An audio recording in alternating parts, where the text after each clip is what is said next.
Ketua umumnya mundur, Partai Golkar hari ini akan menggelar rapat pleno untuk mencari pelaksana tugas Ketua Umum pengganti Erlangga. Rapat pleno menurut rencana digelar jam 7 malam nanti. Pleno digelar pasca Ketua Umum Golkar Erlangga Hartarto menyatakan mundur pada 10 Agustus kemarin. Ada 3 agenda dalam rapat pleno malam nanti, yakni pembacaan surat pengunduran diri Erlangga, menentukan PLT Ketua Umum, serta menentukan jadwal rapat pimpinan nasional atau Rapimnas dan Musyawarah Nasional Luar Biasa atau Munaslup. Kita bergabung dengan jurnalis Kompas TV, Asri Gunawan yang saat ini berada di kantor DPP Golkar. Asri, selamat siang. Bagaimana mekanisme penentuan PLT jika mengacu pada ADART partai dan siapa saja calon kuat pengganti Erlangga? Asri. Yang mengacu pada ADART Partai Golkar, penentuan PLT atau pelaksana tugas Ketua Umum Partai Golkar ini ada beberapa syarat. Pertama, yang bisa menggantikan atau menjadi PLT Ketua Umum Partai Golkar ini merupakan Wakil Ketua Umum Partai Golkar. Syarat kedua, ini harus merupakan pengurus Partai Golkar selama 5 tahun. Ada syarat-syarat lain, salah satunya ini tidak pernah tersandung kasus hukum, kemudian juga memiliki prestasi, dan ada syarat-syarat lainnya yang kemudian ini menjadi ketentuan untuk bisa menjabat sebagai PLT Ketua Umum Partai Golkar. Kalau bicara siapa saja calon kuat yang bisa menggantikan Erlangga, kalau kita bicaranya posisi kursi PLT Ketua Umum Partai Golkar, ada beberapa nama yang memang sempat disebutkan oleh Ketua Dewan Pakar Partai Golkar Agung Laksono.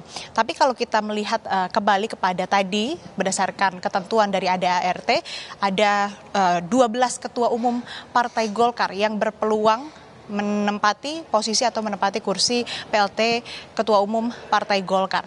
Tidak ada ketentuan dalam ADART wakil ketua umum bidang mana saja atau wakil ketua umum yang mana yang harus atau wajib menggantikan posisi ketua umum dan menjadi pelaksana tugas, tapi semuanya berpeluang. Dan kemudian nantinya pelaksana tugas Ketua Umum Partai Golkar ini akan ditentukan dalam rapat pleno nanti secara kolektif kolegial, atau yang mana nantinya para pemimpin yang terkait yang bertugas begitu kemudian melakukan musyawarah mufakat untuk menentukan siapa nanti yang akan ditunjuk menjadi PLT Ketua Umum. Tidak dilakukan voting begitu. Kalau kita lihat dari 12 nama wakil Ketua Umum Partai Golkar, ada beberapa nama yang tadi saya sebutkan ini sempat disebut oleh Ketua Dewan Pakar Golkar Agung Laksono yang memang ini berpotensi atau berpeluang besar dan berpeluang kuat untuk menempati kursi PLT Ketua Umum Partai Golkar.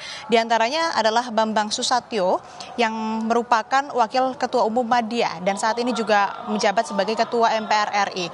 Kemudian ada nama Kahar Muzakir yang mana juga ini sebagai wakil Ketua Umum Partai Golkar di bidang kepartaian. Lalu selain Bambang Susatyo, Kahar Muzakir, ada juga nama Agus Gumiwang yang mana kita ketahui menjabat juga sebagai Menteri Perindustrian Republik Indonesia, yang artinya juga ini kalau pengamat menyebutkan ini ada kelebihan dari Agus Gumiwang karena dianggap dekat dengan istana begitu, sehingga bisa berkomunikasi atau berkoordinasi dalam transisi pemerintahan yang baru nantinya ketika ia menjabat.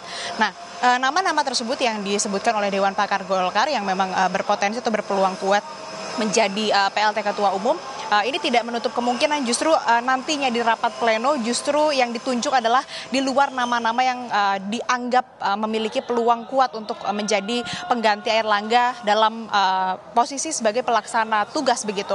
Nah, nantinya akan dilakukan secara tertutup begitu, dilakukan oleh seluruh wakil Ketua Umum Partai Golkar secara kolektif kolegial atau musyawarah mufakat, lalu nantinya ditentukan. Nah, dari atau di agenda rapat pleno hari ini tidak hanya akan membahas soal siapa PLT Ketua Umum Partai Golkar, Mercy dan saudara, tapi juga ada 2 agenda lainnya.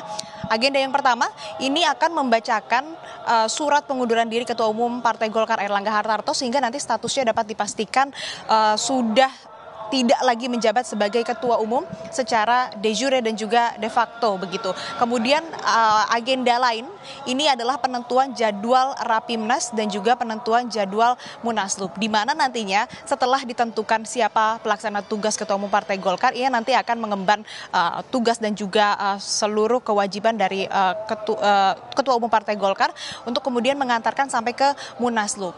Nah, nanti barulah di Munaslup ini ditentukan siapa ketua umum definitif Partai Golkar yang akan menjabat ke 5 tahun atau di periode selanjutnya. Ada nama Bahlil Lahadalia, Menteri Investasi dan Kepala BKPM, yang memang ini santer terdengar bisa menggantikan Airlangga Hartarto sebagai ketua umum definitif. Tapi kembali lagi ini memang masih, kalau saat ini prosesnya masih ke penentuan PLT ketua umum Partai Golkar, baru nantinya kalau sudah ditentukan di dalam sudah ada Munaslup, baru ditentukanlah ketua definitif Partai Golkar. Nah, Munaslup ini, Mercy dan Saudara, rencananya memang kalau dijadwalkan ini akan dan selalu dilaksanakan di akhir tahun di bulan Desember. Tapi mengingat dinamika politik yang terjadi, Mercy dan Saudara, saat ini kita lihat sudah semakin dekat dengan pendaftaran calon kepala daerah. Artinya juga ada mekanisme pencalonan pendaftaran yang harus dilakukan langsung oleh ketua umum. Artinya Partai Golkar membutuhkan ketua umum definitif. Sebetulnya bisa dilakukan oleh pelaksana tugas, namun memang